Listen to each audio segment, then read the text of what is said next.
वित्त निर्णय यानी फाइनेंशियल डिसीजन को हम विस्तार से पढ़ेंगे। यानी आधुनिक विचारकों ने वित्तीय प्रबंध के लिए वित्तीय प्रबंधक द्वारा लिए जाने वाले 3 महत्वपूर्ण निर्णयों का उल्लेख किया है, जो कि निम्नलिखित हैं।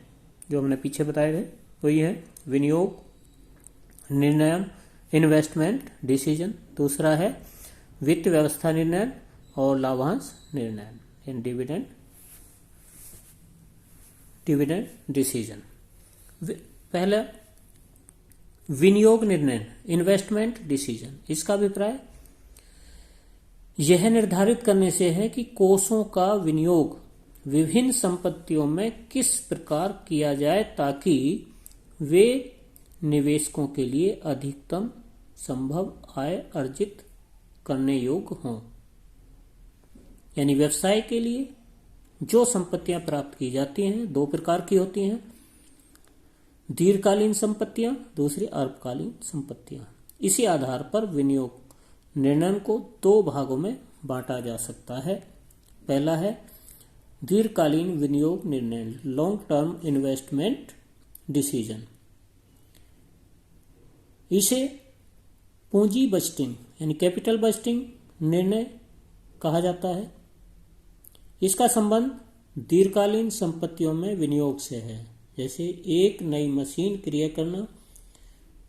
इस उद्देश्य के लिए वित्त प्रबंधक को बाजार में उपलब्ध विभिन्न विकल्पों की लागत एवं लाभप्रदता, कॉस्ट एंड प्रॉफिटेबिलिटी का तुलनात्मक अध्ययन करना होता है। ये निर्णय बहुत महत्वपूर्ण होते हैं क्योंकि ये व्यवसाय के दीर्घकालीन अर्जन यानी प्राप्ति क्षमता को प्रभावित करते हैं। दूसरा है अल्पकालीन वित्तीय निर्णय, शॉर्ट टर्म इन्वेस्टमेंट डिसीजन। इसे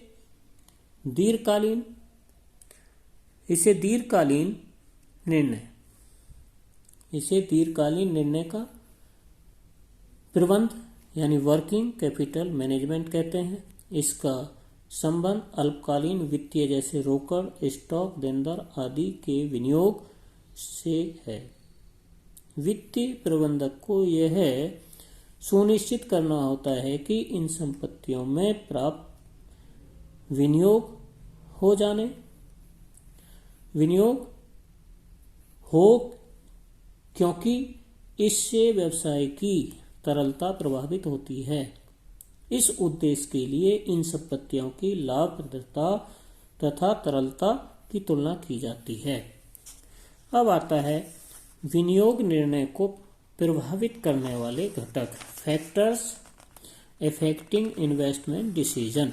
दीर्घकालीन और अल्पकालीन विनियोग निर्णय को प्रभावित करने वाले हैं।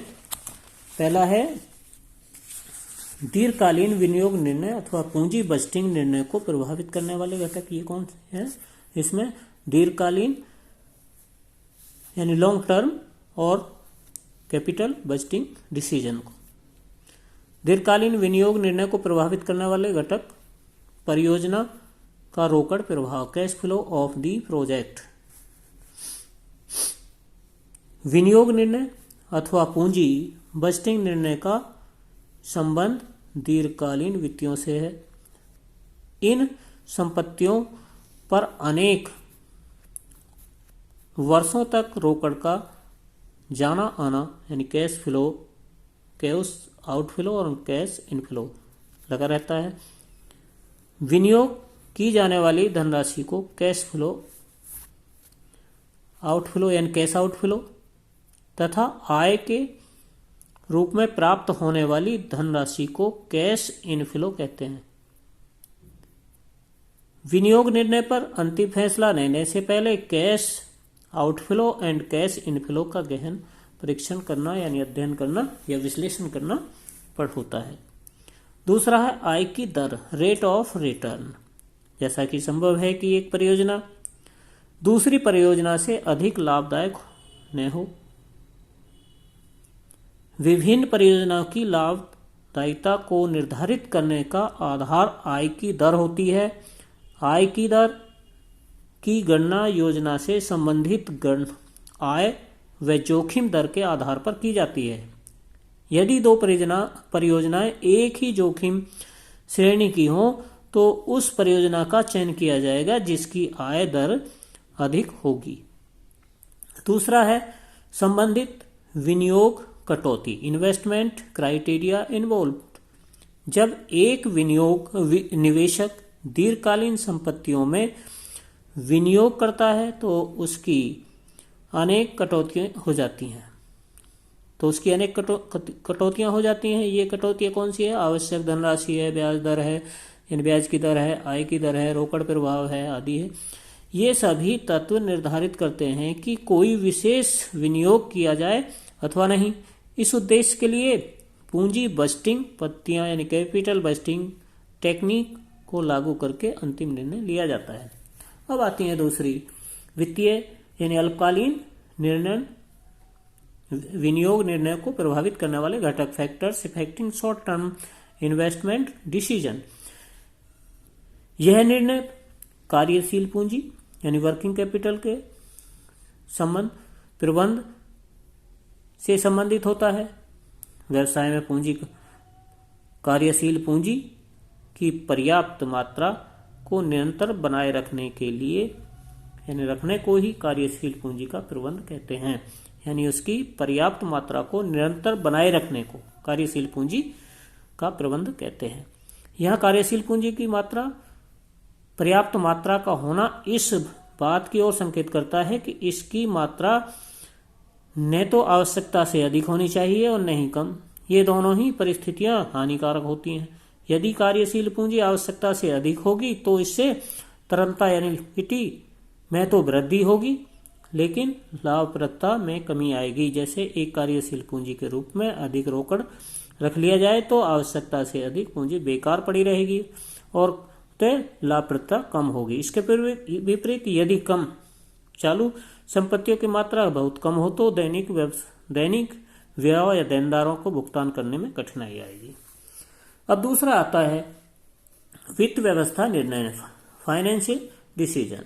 वित्त व्यवस्था निर्णय का अभिप्राय यह निश्चित करने से है कि आवश्यक वित्त को विभिन्न दीर्घकालीन स्रोतों में कितनी कितनी मात्रा में प्राप्त किया जाएगा। दीर्घकालीन वित्तीय के मुख्य स्रोतों में समतांश पूंजी यानी इक्विटी शेयर कैपिटल, पूर्वाधिकार अंश प्रेफरेंस शेयर कैपिटल, वंचित लाभ रिटेन्ड अर्निंग और ऋण पत्र यानी डिवेंचर्स और दीर्घकालीन ऋण लॉन्ग टर्म लोन आदि को सम्मिलित किया जाता है। सभी स्रोतों की लागत व लाभ का विश्लेषण किया जाता है। जैसे डेब्ट कैपिटल जिसमें ऋण व दीर्घकालीन ऋण दोनों सम्मिलित होते हैं, ऋण पत्र और दीर्घकालीन ऋण दोनों सम्मिलित होते हैं।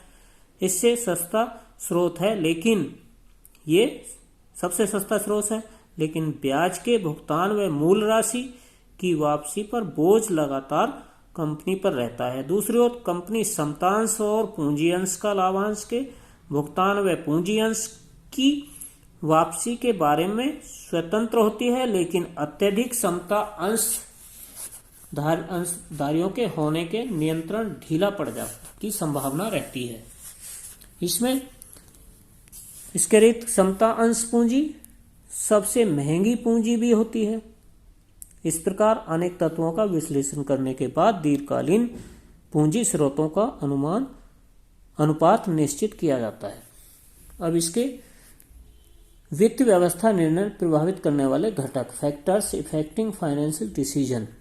लागत यानी कॉस्ट, वित्त के सभी स्रोतों की लागत भिन्न होती है। जैसे ऋण पर ब्याज, पूर्वाधिकार अंश पर निश्चित दर से दिया जाने वाला लाभांश, समता अंश पर पूंजी समता अंशधारियों को कंपनी की अपेक्षा लागत के रूप में होती है। यदि परिस्थितियां अनुकूल हो तो ऋण पूंजी का चयन करके सस्ते वित्त का लाभ उठाना चाहिए। जोखिम रिस्क, ऋण पूंजी सर्वाधिक जोखिम वाली होती है। जोखिम की दृष्टि से इसका प्रयोग नहीं करना चाहिए। निर्णय लागतें, फ्लोटिंग कॉस्ट, निर्गमन लागतों की दृष्टि से वंचित लाभ रिटेन्ड प्रॉफिट सबसे उपयुक्त स्रोत है, इसका प्रयोग करना चाहिए।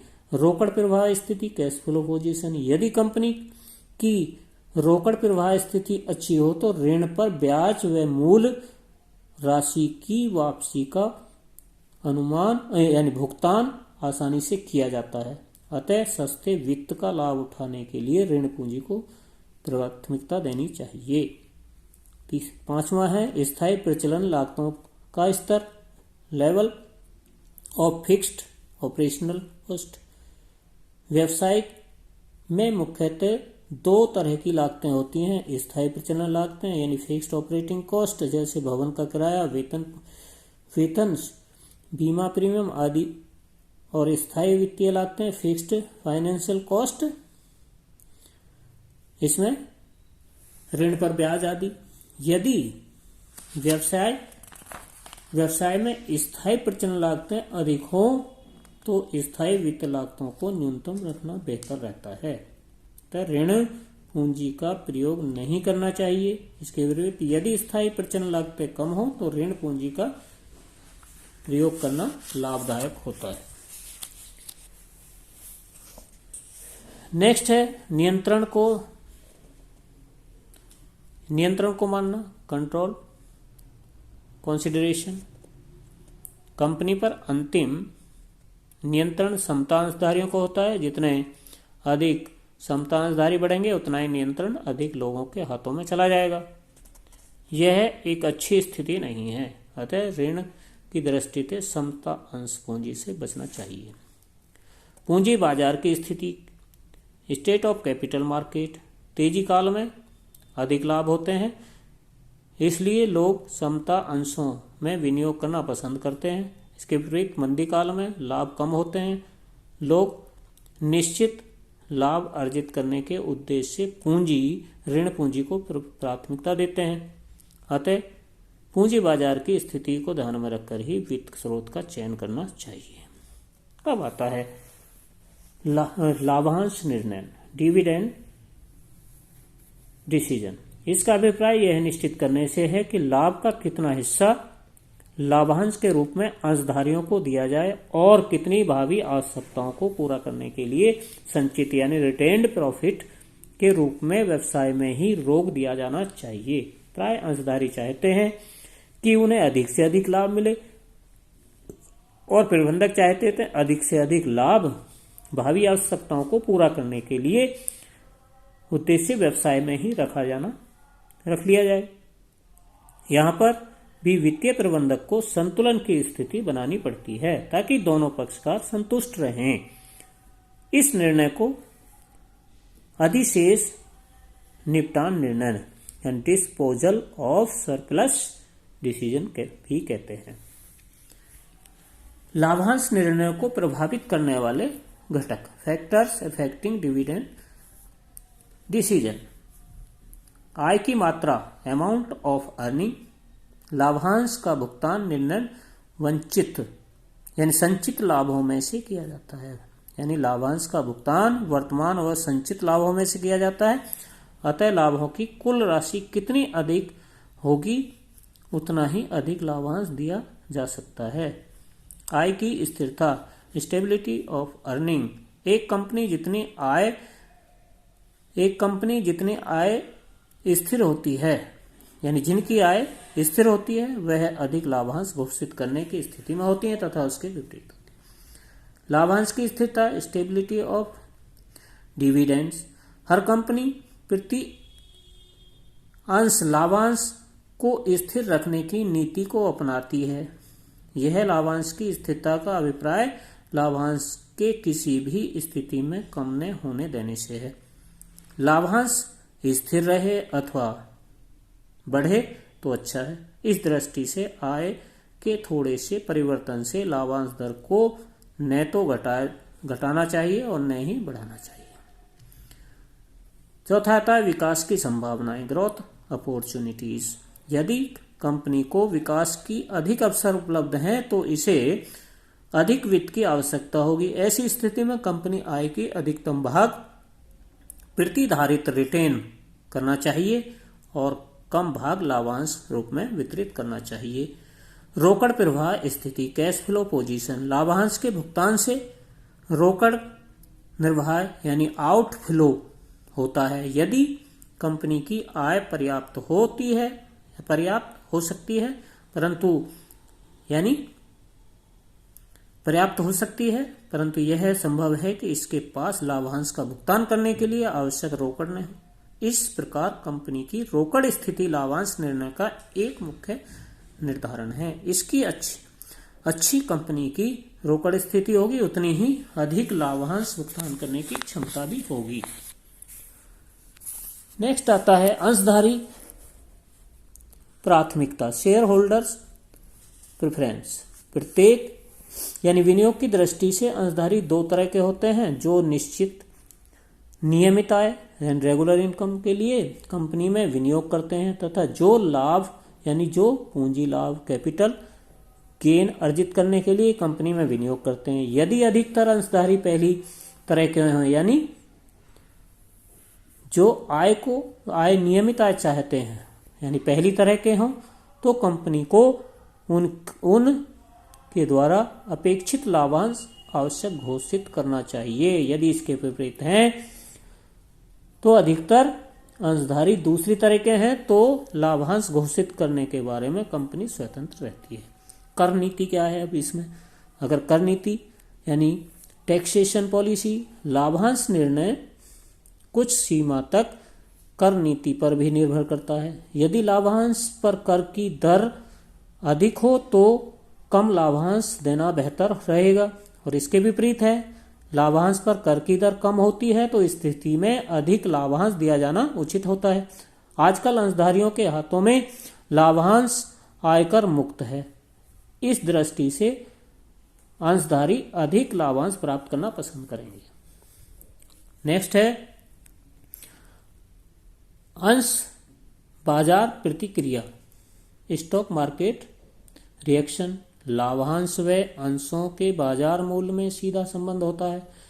यदि लाभांश अधिक दर से घोषित किया जाता है तो इसे एक अच्छी खबर माना जाता है, अंशों का मूल्य बढ़ता है। इसी प्रकार लाभांश दर में कमी से अंशों के बाजार मूल्य में कमी आती है। अतः वित्तीय प्रबंधक को लाभांश दर का निर्धारण करते समय उनके अंशों के बाजार मूल्य पर होने वाले प्रभाव को ध्यान में रखना चाहिए। यानी प्रत्येक कंपनी यह इच्छा होती है कि किसी भी हालात में उसके अंशों का बाजार मूल्य कम ना हो। नेक्स्ट आता है पूंजी बाजार तक पहुंच, एक्सेस टू कैपिटल मार्केट। यदि आवश्यकता पड़ने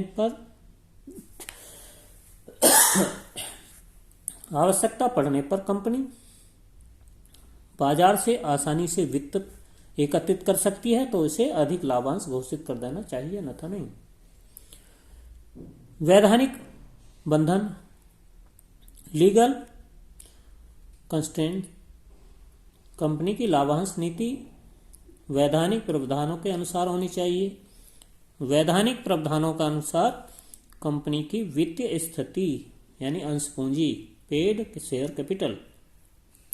शेयर कैपिटल से लाभांश नहीं दे सकती, क्योंकि इससे पूंजी कम हो जाएगी और इससे ऋणदाता की सुरक्षा पर प्रतिकूल प्रभाव पड़ेगा।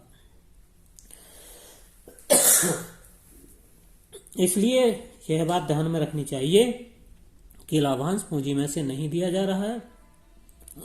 कंपनी अधिकतम यानी कंपनी की अधिनियम धारा 2005 के अनुसार लाभांश कंपनी के वर्तमान और गत वर्षों के लाभों में से ह्रास का प्रभाव करने के पश्चात ही दिया जाता है।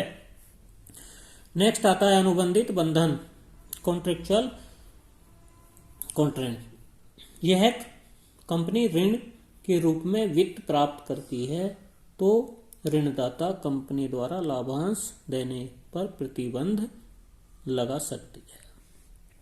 अब नेक्स्ट आगे कराएंगे वित्तीय नियोजन नेक्स्ट डे। धन्यवाद।